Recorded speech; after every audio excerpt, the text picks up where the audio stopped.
All right, what's going on, everybody? Dylan here with Espresso Outlet. Today we're going to be taking this DF64V apart. It's already clean, but I'm going to take it apart and show you the steps and how you would take it apart, clean it, and put it back together. So just going to go ahead and start by removing both of these. You don't have to. I just do so it's out of the way.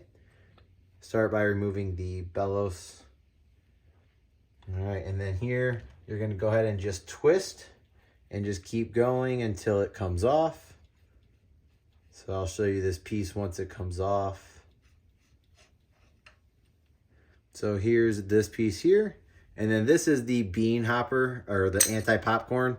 It's built into the actual unit, and that just snaps right in, but you don't have to take that off. If you want to clean it, you can, and then you can just set that to the side.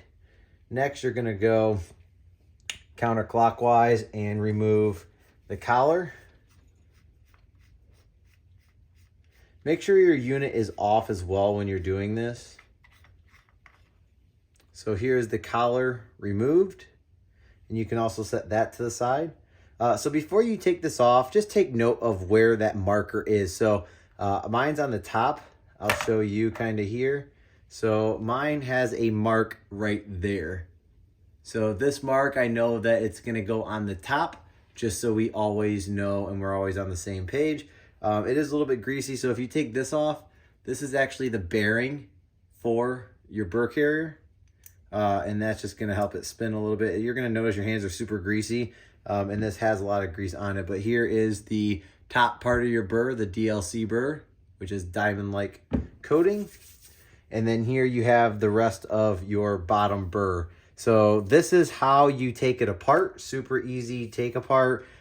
Here you would now clean it. You could even turn it on, and then you can run it just to run extra beans, whatever that's remaining in there. Just be careful you don't touch that while it's running.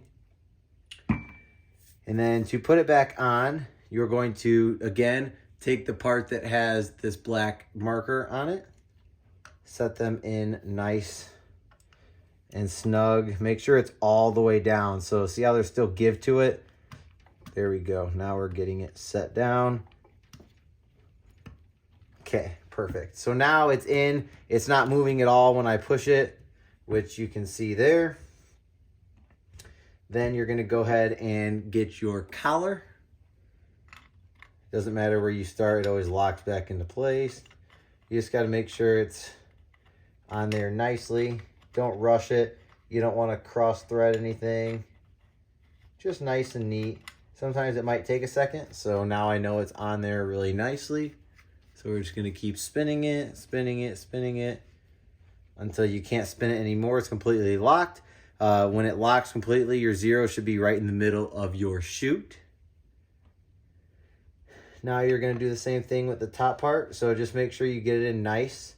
Don't cross thread it. If it's not going, don't force it. Take it off and restart. So this, you should be able to come all the way down to about zero. So this is where it completely stops. But if I go to zero, so I'll actually move it to, I'll move this top part to about 10. So I'm just gonna slide this cup underneath, put this bellows back on. So if you notice, when I turn it on, and I turn this to zero, past zero just a little bit, it'll start to hear the burrs touching. So there's the chirping, and you know you are zeroed out. So I always just put it to 15. That's my starting point to pretty much everything. Last part is you can take this chute off. So I'll come down here. The chute just pulls straight off. Comes into two pieces here, which are magnetic. You can put those two pieces on like so, and pop that back in.